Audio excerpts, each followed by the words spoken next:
We read one day, we hold these truths to be self-evident, that all men are created equal, that they are endowed by their Creator with certain inalienable rights, that among these are life, liberty, and the pursuit of happiness. But if a man doesn't have a job or an income, he has neither life nor liberty and the possibility for the pursuit of happiness. He merely exists. Martin Luther King's birthday. I had a dream. I had a dream that all men are created equal. Good Martin Luther King Day, right? Happy day to you. So let's talk about it, right? Why was Martin Luther King Jr. killed? Was it because he was the guy who was trying to free the blacks from white tyranny? Or was it something else, right?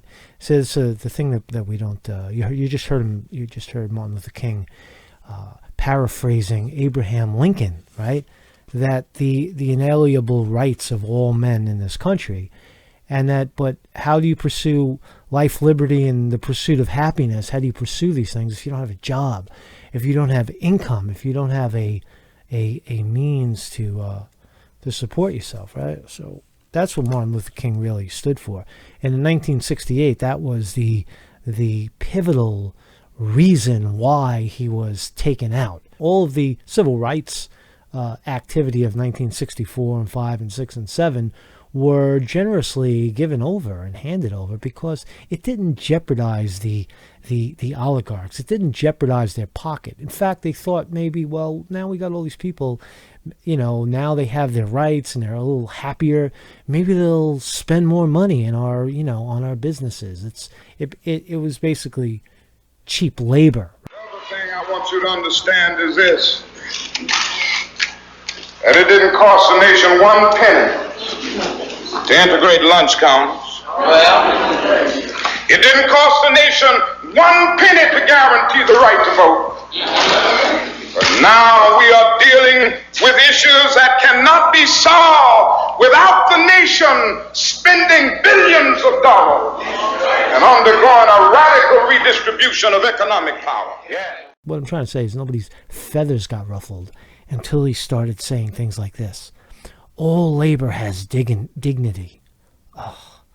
It is a crime to live in this rich nation and receive starvation wages. Ooh, he's going after the oligarchy.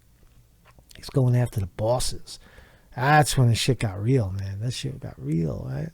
All labor has dignity. Yes. But you're doing another thing. You are reminding not only Memphis, but you are reminding the nation that it is a crime for people to live in this rich nation and receive starvation wages. All racial and economic injustice cannot be solved without a radical redistribution of political and economic power. Pow. Now, when you hear the dog whistles, okay, all the people that claim to be on the right, now you hear redistribution of power and economy, and you say, oh, wait, stop right there. We're capitalists, and then you shut down and you turn and you watch and you wait for the master to tell you what to do, right? You shut down the dog whistle to redistribute wealth, right? Well, that is the fundamental premise of deflating corporations and returning power to the people, the 1%, deflating them and their billionaires. Now, if it's not redistribution within the 99%, it's redistribution from the 1% to the 99%. Right? And when King was talking, right, has it gotten better? Has the American economy actually gotten better? Have we evolved from this time? No, we've actually gotten worse, right? More people are in poverty now, or abject poverty, living, just scraping by, right? Crumbs, starvation wages now than at any other time in modern American history, right? We're worse now, right? And it's not a black issue and a immigrant issue. It's everybody, right? It's affecting the entire country, right? It's not just the whites doing it to the blacks anymore. It's the oligarchy doing it to everybody else. Right? So what else do you say? Without a job or income, a man. That's what he said in the initial one, right? The initial clip. Man has neither life nor liberty or the possibility of happiness. We merely exist. What a bleak reality, right? That how do you get by, right? How do you survive, right? If you don't have any money, if you don't have any ways, you wake up, you work. You're either working, sleeping, or eating, right? And if you have no money, you're not doing so much eating. Here's another one. It didn't cost the nation a penny to integrate the masses. Give everyone the right to vote. But economic inequality cannot be solved without the nation spending billions of dollars and undergoing a radical redistribution of economic power. Right? See, that's the reason King started to really rock the boat. It wasn't so much the racial stuff. People were willing to integrate race and cultural difference. But the thing that they weren't, the power structure was not willing to give away, is that now he was coming for their money. Now he was coming for equality in the economy, right? And that's nothing new right now. That's where we are right now. We're in a state of, that is the fundamental problem in this nation. It's income and wealth inequality. There's nothing new about poverty. What is new is that we now have the techniques and the resources to get rid of poverty. The real question is whether we have the will. It hasn't gotten better. It's just been usurped and passed off into the white working class people in the middle, right? The middle class, right? Now we're carrying the burden for everybody, rather than the corporations and the super wealthy taking the hit or contributing their share. They're not. Instead, they lean on the corporations who have all the power and all of the money, who get billions of dollars in corporate handouts.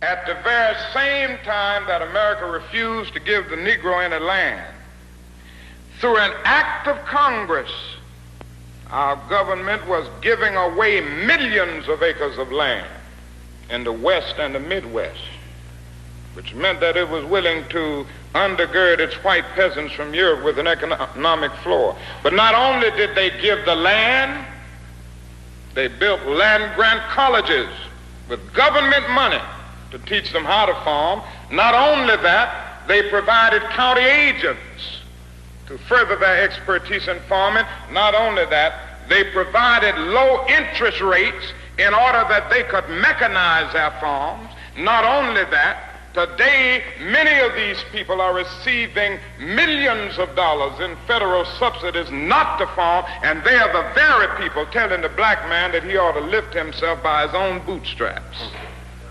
And this is what we are faced with, and this is the reality. Now, when we come to Washington in this campaign, we are coming to get our check.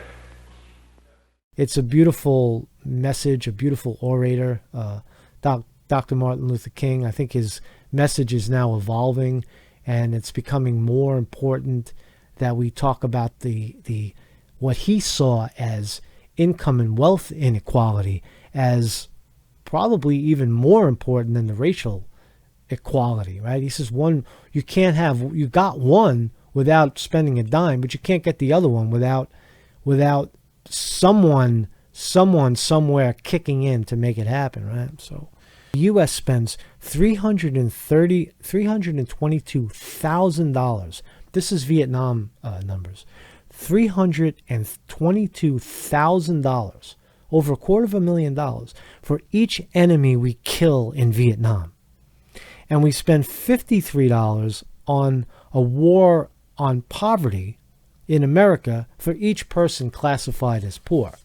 Estimated that we spend $322,000 for each enemy we kill in Vietnam, while we spend in the so-called war on poverty in America only about $53 for each person classified as poor. The promises of the Great Society have been shot down on the battlefield of Vietnam, making the poor, white and Negro, bear the heaviest burdens both at the front and at home. Now again, at the time, people who were classified as poor there was a lot less. Now, the bar is much higher to be considered poor, because if you're working 2.5 jobs and you can't pay your bills, you're technically poor, right? Who you want to define poor? Let's define poor. Poor is